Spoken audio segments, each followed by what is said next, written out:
What if I told you that one of the most powerful lessons about um, peace and generosity in the Bible actually came from a family fight? Hmm.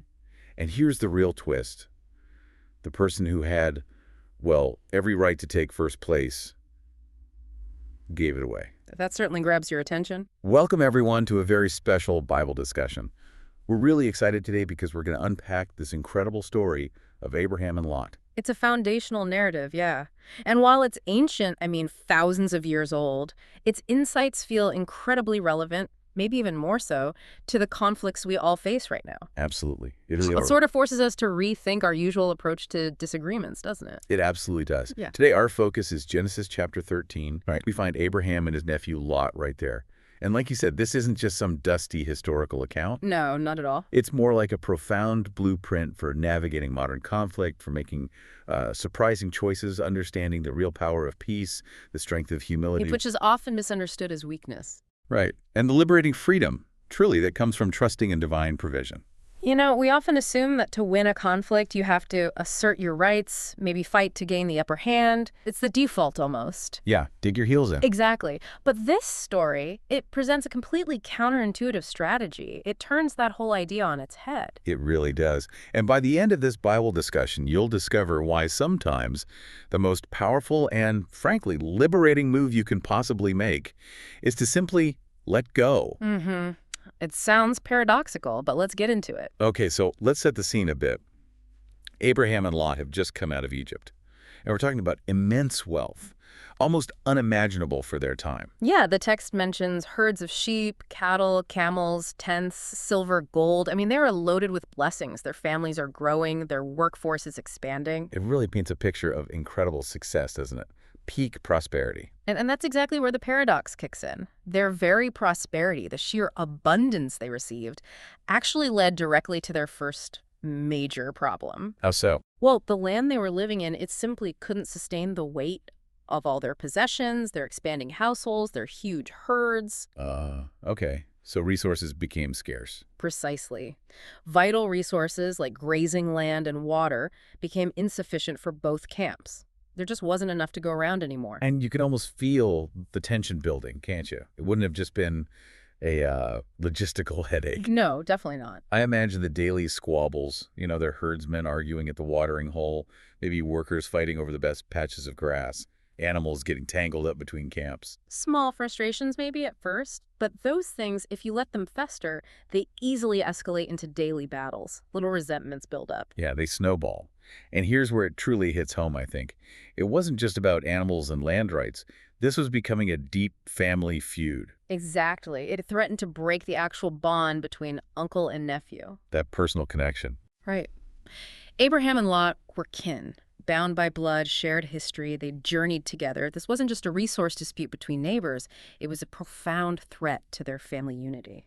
So it created this volatile, potentially explosive situation. Yeah. Something had to give. Yeah, it demanded a clear resolution before everything they had built together just, unraveled. It really mirrors how sometimes our own successes can bring unexpected new problems, doesn't it? Absolutely. Or how seemingly small frustrations, if we don't address them, can metastasize into these significant daily battles in our own lives, our families, our workplaces. That's really the core dilemma of Genesis 13, isn't it? This idea that conflict, well, it's a universal human experience. It really is. You see it everywhere. Neighbors argue over fences, families split over inheritances, siblings fight over who gets what. Even, sadly, churches sometimes divide over disagreements. It's inevitable. Mm-hmm. So the real question this ancient family feud forces us, you, to confront is, when conflict arrives, and it will arrive, how will we respond? Yeah, it's the crux of it. Will we instinctively fight for our rights, dig in? Or can we trust a higher provision enough to maybe step back, to let go? And Abraham's response here is, well, it's nothing short of radical for his time and, frankly, for ours, too. How so? He doesn't ignore the problem. He doesn't try to, sweep it under the rug, hoping it'll just go away. Which is often the temptation, avoidance. Totally. Instead, he faces it head on. But crucially, he does it with peace in mind. Not victory, but peace. That's a key distinction. Huge. He chooses to proactively address the brewing storm, not with demands or asserting his authority, but with a proposition for separation. His goal is to prevent further strife. And then comes the truly astonishing part. The offer itself. Yes, in this incredible act of humility and, well, disarming generosity, Abraham, who is the elder, the patriarch, the one with the divine promise. The one with all the cultural leverage. Exactly. He actually gives Lot, his junior, the privilege of choosing the land first. It's incredible when you really stop and picture that moment. Abraham, the one chosen by God, the established leader. He had every right, culturally speaking, to pull rank. He could have just dictated terms. Lot, look, I'm the leader here. This is how it's going to be. You take what's left. That would have been the expected way. But he chooses a completely different path. He says directly to Lot, and this is from Genesis chapter 13, verses 8 and 9, he says, "Let there be no strife between you and me, and between your herdsmen and mine, for we are kinsmen." He appeals to their bond first. Yes. Then he says, "Is not the whole land before you? Separate yourself from me. If you take the left hand, I will go to the right. Or if you take the right hand, then I will go to the left." Just wow, think about the depth of that choice. This wasn't weakness on Abraham's part. Not at all. Now it feels like the opposite. It is the opposite. This was strength, but it was strength under profound control. It was a confidence rooted not in his own status or his possessions, but in this unwavering trust in God's promises to him. That's a powerful idea. Strength under control. It's that paradox of power, maybe. By yielding immediate, tangible control, he actually demonstrates a deeper authority, a faith that transcends the material concerns right in front of him. So Lot is presented with this incredibly generous offer. What does he do? Well, the text says Lot looks out. He lifts up his eyes, surveys the land, and what he sees immediately captures his attention. The Jordan Valley. And what was it like? Lush, green, incredibly well watered. I mean, visually, it was the epitome of abundance. It must have looked like the Garden of Eden almost. Or maybe it reminded him of the fertile land of Egypt they'd just left behind. The best real estate, basically. From a purely agricultural standpoint, yes. The most promising, the most fruitful land available. And his reaction. He doesn't hesitate, not for a moment, it seems. He picks this seemingly ideal area for himself, the best land, the richest soil. What looked like the most obvious choice for wealth and future success. Okay, seems logical from his perspective.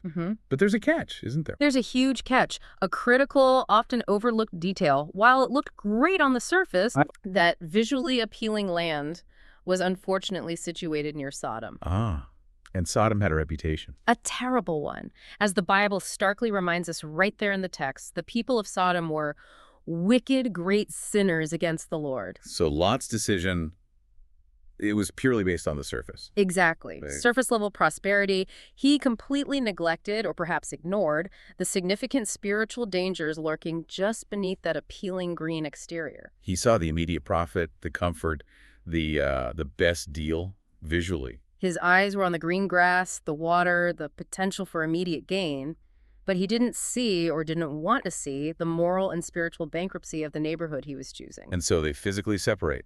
Lot heads east, drawn by that visible allure. While Abraham remains in the less visually spectacular, perhaps, land of Canaan. It's such a stark parting of ways. Yeah. And it's all based on these two profoundly different ways of making a decision. Absolutely. And this narrative, it just powerfully illustrates that true peace, the kind that actually lasts, often requires some element of personal sacrifice. Abraham's choice really stands out there. Oh, absolutely. His act of letting Lot choose first is just a masterclass in profound generosity, deep humility, and, underneath it all, unwavering faith. Compared to Lot's choice. Which was driven entirely by immediate appearances, by what looked good right now. It highlights a very different approach to success, one that prioritizes tangible, visible gain over maybe deeper discernment or long-term consequences. So what are the big lessons here? Well, one key thing is that it really suggests that true strength isn't always found in grasping tighter, in fighting for your share. Sometimes, maybe often, it's found in the surprising act of letting go. Especially when that letting go is anchored in trust. Exactly. Especially then. Abraham's perspective wasn't fixated on the potential material loss, am I losing the best grazing land? Right. He wasn't worried about missing out. No, his eyes were on the bigger picture, the greater overarching promise of God. And that ultimately shaped his liberating decision. He was free from the need to grab. It's such a fascinating contrast between these two men. Abraham acting with this generosity and faith that frankly seems almost irrational by worldly standards. Totally countercultural, even today. And then Lot, choosing what seemed most obvious, most profitable, without really looking deeper. It challenges our own instincts, doesn't it? It really does, because in our own scramble for security, for success, we often just assume we must fight to get ahead. We have to secure our own interests first. We have to grab the best deal. And that's precisely the point the story makes so powerfully. Abraham wasn't worried about missing out because he understood something fundamental. God's promise to him was bigger, far bigger than any specific piece of land. His focus was different. Completely. His focus wasn't on the immediate, tangible gain. You could say Lot's eyes were fixed on the green grass. Abraham's eyes were fixed on God. Wow. And that profound difference in perspective, well, it truly made all the difference, not just for them right then, but for their entire futures. So for you listening, this raises a really important question, doesn't it? When you're making a choice, where were your eyes focused? On the immediate green grass or on something deeper, something more enduring? A searching question. And then comes the divine response, like immediately after Lot leaves. Yeah, the timing is significant. God speaks directly to Abraham, and it's this powerful affirmation of Abraham's choice. God essentially promises him vast, expansive lands. The text says, "Lift up your eyes and look from the place where you are, northward and southward and eastward and westward. Like, look everywhere. For all the land that you see, I will give to you and to your offspring forever." It's immense. It's almost as if God is saying, Abraham, you didn't cling. You didn't grasp at what wasn't really yours to demand in that moment.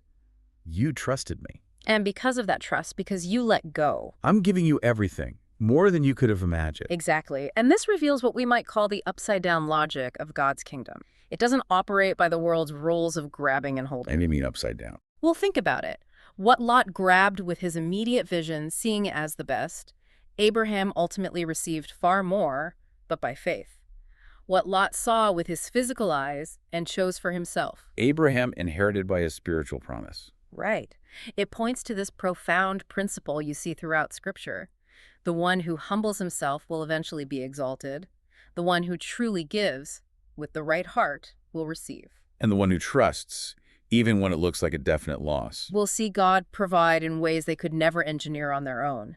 It's faith in action leading to God's vindication. Okay, so this is a powerful ancient story. But how does it apply to our lives today?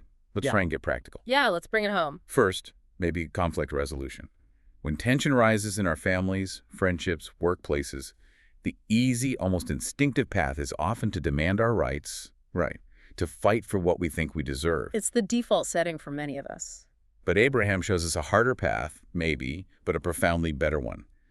Being the peacemaker, even if it costs you something up front, is worth more than winning the argument. It's actually an act of disarming strength, not weakness. Choosing peace over being right. Okay, that's one. What about humility? Right. Abraham's example is huge here. He didn't think less of himself. He just thought more of God's promise and God's power. So humility isn't about being a doormat. Not at all. It's strength under control. It means being willing sometimes to let others go first, not because you're weak, but because you possess this deep inner confidence that your true blessing, your ultimate well-being, doesn't depend on them or on you getting the perceived best deal right now. That's a fundamental shift in perspective. It brings genuine freedom, doesn't it? Freedom from constant comparison, from that feeling of scarcity, the fear of missing out. And thirdly, trusting God's provision. This ties it all together. Abraham wasn't afraid of losing out because he operated from this place of deep trust in God's bigger, overarching plan. That's faith. That is faith, and that is freedom. It's a lesson we desperately need today, I think, in a world where everyone seems to be scrambling to get ahead, to secure their own piece of the pie. Constantly anxious about missing out, about someone else getting more. Yes, Abraham's story just teaches us a completely different way to live, a less anxious, more generous, more faith-filled way. So if we connect all those threads, maybe bring it to one core takeaway from Genesis 13. I think it's this. Abraham teaches us that peace is ultimately greater than possessions. Humility is fundamentally stronger than pride. And trusting God is profoundly wiser than desperately grabbing for more. Lot chose the land that looked good in the moment, based purely on what his eyes could see. While Abraham chose the God who is good in every moment, based on what his faith understood, even when it didn't make immediate sense. And in the end, Abraham's choice was the only one that truly lasted. It led to enduring, secure blessing, despite the initial appearance of loss. Lot's choice, well, we know how that story unfolds near Sodom. Which really brings us back to that question for you listening right now. When conflict comes, and it will come, the real question is, will you fight tooth and nail to get ahead, or will you trust God enough to step back, to prioritize peace, maybe even to let go? It's a challenging question to sit with. It really is. So the story of Abraham and Lot, it's truly more than just some ancient family feud. Much more. It's a powerful picture of how to live with a generous heart in a world that feels like it's constantly battling, constantly in conflict. It really is about consciously choosing peace over pride, choosing humility over ego, and choosing unwavering faith over that consuming fear of not having enough or not being enough. And just like Abraham, the encouragement is that when we choose to trust God with our future, even when it feels risky, We discover a kind of profound security. We start to realize that no one can truly take away what God has promised us or what he ultimately intends for our lives. that kind of lasting security, that's invaluable, isn't it? Absolutely priceless. Well, if this Bible discussion resonated with you today, we'd genuinely love for you to maybe like this, subscribe for more insights like this one. Hit that notification bell too so you don't miss anything. Definitely. And please share your thoughts in the comments below. Did anything stand out? How does this apply to your life? We really do love hearing from you. We do. It makes it a real conversation. Until next time, keep seeking peace, keep choosing generosity, and keep trusting.